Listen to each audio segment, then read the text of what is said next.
Hello friends, this is Tarun of Let's Do India, and I have 4 tips for you today.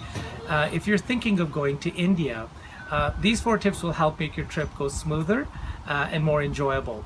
The first tip is please do not overpack. Most people tend to overpack because they're not sure what's available in India. I'm here to tell you that India is an international market, and a lot of the name brands that we see today are produced in India and are readily available.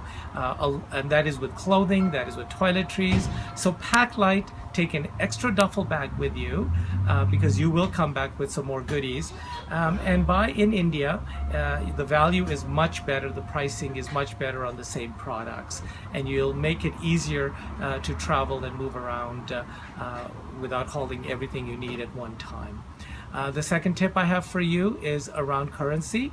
I take cash with me, and right now, being a global market, you no longer have to take US currency, which used to be what happened in the past.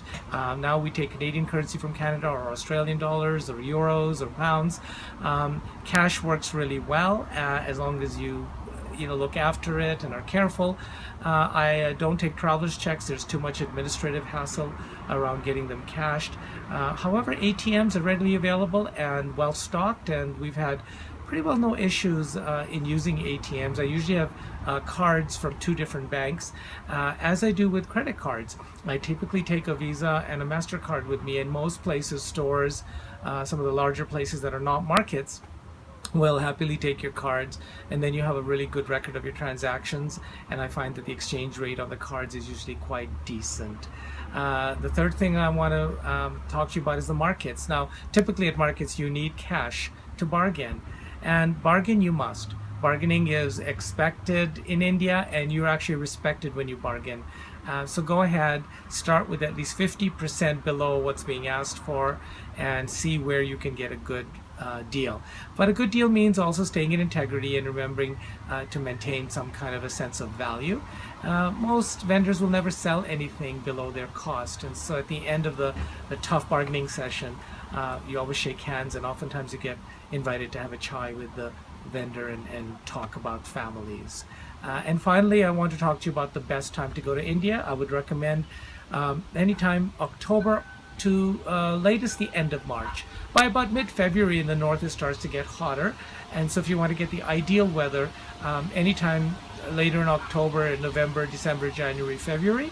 Just note that if you are in the north of India, Delhi and north, it gets kind of chilly, a little cool after mid-December till about the last part of January.